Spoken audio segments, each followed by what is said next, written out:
Preview.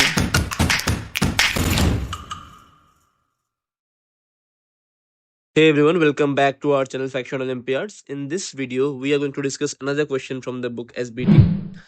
The question is from level 3 और किसी ने ये question doubt में पूछा था कई बार, तो let's discuss this question out और देखते हैं कि इसको कैसे solve कर सकते हैं. So basically question में ये बोला गया है कि दो particles है 1 and 2. They start simultaneously from origin and move along the positive x direction, correct? So कुछ ऐसा roughly मैं डाल दूँ तो मान लो ऐसा कुछ system है. यहाँ पे एक particle है. ये पार्टिकल हो गया 1, ये पार्टिकल हो गया 2. They start from the origin and move along positive x direction, correct? तो ये दोनों भाई पॉजिटिव एक्स में मूव करते हैं, correct. Initial velocity of both दिया गया है 0, फेयर एनफ. और पूछा गया है कि अगर एक्सीलरेशन डिस्प्लेसमेंट ग्राफ दिया है तो पार्टिकल 1 एंड 2 का जो ग्राफ है वो क्वेश्चन में गिवन है. अब फर्स्ट क्वेश्चन ये है कि अगर मुझसे पूछा गया कि T1 और T2 दो टाइम में पार्टिकल्स को कवर करने में एक्स नॉट डिस्टेंस, तो मान लो यहाँ तक कुछ एक्स नॉट डिस्टेंस है, ठीक है? तो अगर मैं यहाँ तक एक्स नॉट मान लूँ तो मैं क्या लिख सकता हूँ, देखते हैं. तो से दिस इज एक्स नॉट और ये भी एक्स नॉट ही है. पार्टिकल 1 के लिए एक्स नॉट टाइम कवर करने में, by x naught distance cover करने में कितना टाइम लगा? X naught equal to half a naught T1 square, correct? Similarly for particle 2 में क्या लिख सकता हूँ? X naught equal to half, sorry particle 1 के लिए 2 ए नॉट होगा ना, 2 ए नॉट T1 स्क्वायर. पार्टिकल 2 के लिए half a not T2 square, correct?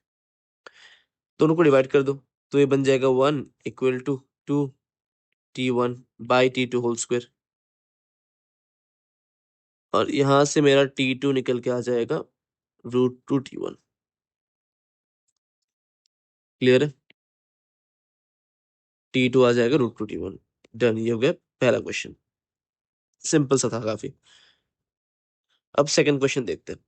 Second question में ये पूछा गया है कि which particle will cover 2x not distance in least time. तो 2x नॉट कौन लीस्ट टाइम में कवर करेगा और किसका वेलोसिटी ज्यादा होगा जब ये लोग 2x नॉट कवर करेंगे. तो काम करते हैं ना हम लोग ना, इसका VT ग्राफ ड्रॉ कर लेते हैं. हमें AX ग्राफ दिया है तो A कांस्टेंट था इनिशियली.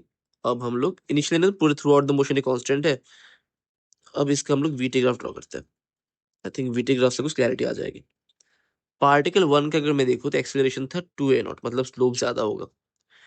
इसके बाद एक्सेलरेशन हो गया a नॉट, तो स्लोप थोड़ा सा कम होगा, करेक्ट? ये हो गया पार्टिकल 1 का. अब भैया पार्टिकल 2 जो है ना उसका भी ग्राफ सिमिलर होगा क्योंकि इनिशियली इसका 2a नॉट है, सॉरी इनिशियली इसका a नॉट है, उसके बाद इसका 2a नॉट है. तो ये ऐसा कुछ एक पैरेललोग्राम फॉर्म करेगा, ठीक है? समझ आ गया ना? पहला पार्ट का जो पार्टिकल 1 का जो एक्सेलरेशन है वो है पहले 2a नॉट और उसके बाद है a नॉट. तो फर्स्ट का जो स्लोप है पहले वो ज्यादा होगा कंपेयर टू सेकंड वाला स्लोप. सेकंड पार्टिकल का पहले है a नॉट. तो बेसिकली ये जो स्लोप है और ये जो स्लोप है पैरेलल क्योंकि ये दोनों a नॉट है. सिमिलरली ये स्लोप और ये स्लोप है पैरेलल क्योंकि ये दोनों 2a नॉट है. ठीक है, बढ़िया. चलिए अब हमें ये पता है कि एक्स नॉट डिस्टेंस कवर करने में दोनों को टाइम कितना लगेगा वो हमें पता है ऑलरेडी. तो एक्स नॉट डिस्टेंस वाला पोर्शन कौन सा है यहाँ तक? तो मान लेते हैं कि ये वाला जो टाइम है दैट इज T1, ठीक है? तो ये कितना हो जाएगा मेरा √2T1 क्योंकि यहाँ तक एक्स नॉट है ना, क्योंकि हमें पता है कि मान लो ये पॉइंट है A, ये पॉइंट है B, तो इसको ओरिजिन मानू मैं दोनों को. तो यहाँ तक OA है, यहाँ तक OB है, ये हमें पता है क्योंकि एक्स नॉट तक टाइम T1 और √2T1 है, ठीक है? इसको हम लोग C मान लेते हैं. अब हमें ये चाहिए कि 2x नॉट तक जो डिस्टेंस है वो कौन पहले कवर करेगा. अब इसको कैसे निकालते देख सकते हैं, देखते हैं. हमें ये पता है कि एरिया अंडर जो AX ग्राफ है ना, ये जो एरिया है, area under AX graph gives v² - u²/2. ये हमें पता है. मान लो यहाँ तक कुछ 2x नॉट है. से यहाँ तक कुछ 2x0 है।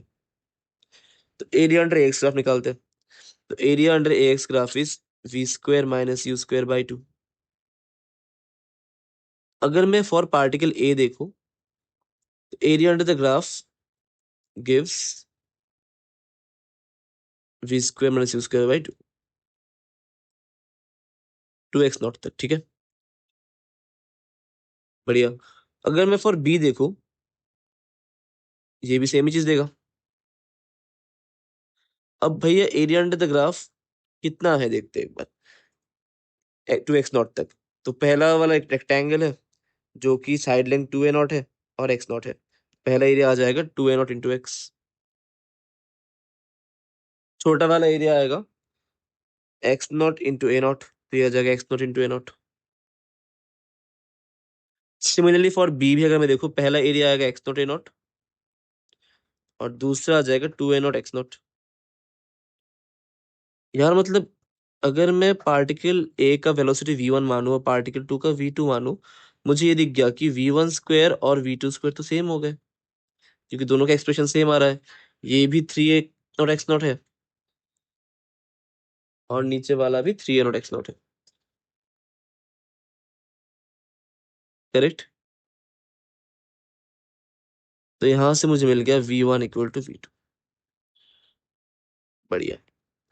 मतलब ये दोनों पार्टिकल 2x0 को सेम वेलोसिटी से कवर करेंगे। तो अब सेम वेलोसिटी समवेयर यहाँ कहीं पे होगा। दोनों सेम टाइम पे कवर नहीं करेंगे, हाँ, दोनों सेम वेलोसिटी से कवर करेंगे। यहाँ पे कहीं पे होना चाहिए। और अब मैं इसको खींचू ना, एक सेकंड, मुझे दिख जाएगा कि जो पार्टिकल ए है वो कम टाइम में कवर करेगा compare to particle B, particle 2। क्योंकि ये कवर कर रहा है मान लो T2 पे और ये कवर कर रहा है T3 पे, तो मुझे दिख रहा है कि, और ये दोनों मान लो v1 = v2 = से v डैश वेलोसिटी से कवर कर रहा है। तो मुझे दिख गया कि यहाँ पे T2 is less than T3, मतलब वन कवर्स इन लेसर टाइम। ठीक है, ये हो गया सेकंड क्वेश्चन का आंसर। दोनों सेम स्पीड से कवर करेंगे और वन कम टाइम में कवर करेगा। अब भैया थर्ड पे आते हैं। थर्ड पे ना ये बोला गया है कि ये दोनों अगर सेम स्पीड सेम टाइम पे अटेन करने वाले हैं, तो मतलब हम लोग इस ग्राफ के बारे में बात कर रहे हैं। जैसे सेम टाइम बोल दिया ना, ये थोड़ा डिफरेंट है। यहाँ पे ये नहीं बोला कि सेम डिस्टेंस पे सेम स्पीड है, इन लोगों ने बोला है कि सेम टाइम पे सेम स्पीड है। मतलब ये लोग इस पॉइंट की बात कर रहे हैं। ये जो पॉइंट है टी डैश, इसकी बात चल रही है यहाँ पे। और इसमें कॉमन स्पीड है जो कि मान लेते हैं कुछ वीसी है। Let this be VC, V common. अब वी कॉमन पूछा गया है हमें, देखते हैं ये कैसे निकाल सकते हैं। एक काम करते हैं, मुझे ये तो पता है कि ये डिस्टेंस T1 है। ठीक है, मुझे ये भी पता है कि ये डिस्टेंस √2T1 है। अगर ये √2T1 है ना, तो ए डी भी √2T1 होगा, क्योंकि ये पैरेललोग्राम है। तो ये डिस्टेंस सेम होना चाहिए एक पैरेललोग्राम पे। Correct, since it's a parallelogram, तो जो डिस्टेंस मेरा नीचे वाला होगा ना, मतलब ये जो डिस्टेंस है, ये डिस्टेंस सेम होना चाहिए। ठीक है, बढ़िया। तो यहां से अब मैं क्या लिख सकता हूँ देखते हैं। यहां से मैं लिख सकता हूँ कि इस पार्ट पे काम करते हैं, यहां तक कुछ v1 मान लेते हैं इसको। Let this be v1 and let this be v2। ठीक है, तो मैं लिख सकता हूँ कि from triangle O A E, in triangle O A E, मैं ये लिख सकता हूँ कि स्लोप जो है उसका स्लोप है 2a0 = v1/T1। तो यहाँ से V1 आ जाएगा 2a0 T1, correct. Similarly triangle ACD में जो स्लोप है ना, that is a0, that can be written as V2 by √2 T1। यहाँ से V2 आ जाएगा √2 a0 T1, करेक्ट। फिर यहाँ से VC निकल के आ जाएगा V1 plus V2, which comes out to be 2 plus √2 times of a0 times of T1। अब भैया T1 क्या होगा, एक बार ऊपर आते हैं एकदम फर्स्ट पार्ट पे, यहाँ से T1 निकल के आ जाएगा, यहाँ से T1 comes out to be √over of x0 by a0। इसको जाके नीचे पुट कर दो, 2 plus √2 a0 times of √over of x0 by a0। The final answer comes out to be common velocity equal to 2 plus √2 √over of a0 x0। ये final answer, ठीक है। बढ़िया question था, अच्छा क्वेश्चन था एसवीटी का लेवल 3 का। सो अगर आपको अच्छा लगा तो do share this question with your friends and subscribe to this channel, ताकि आपको हर हफ्ते नया कंटेंट, नया क्वेश्चन मिलता रहे, हर Wednesday, Friday and Sunday sharp at 10:30 PM। चलिए मिलते हैं अगली वीडियो पे।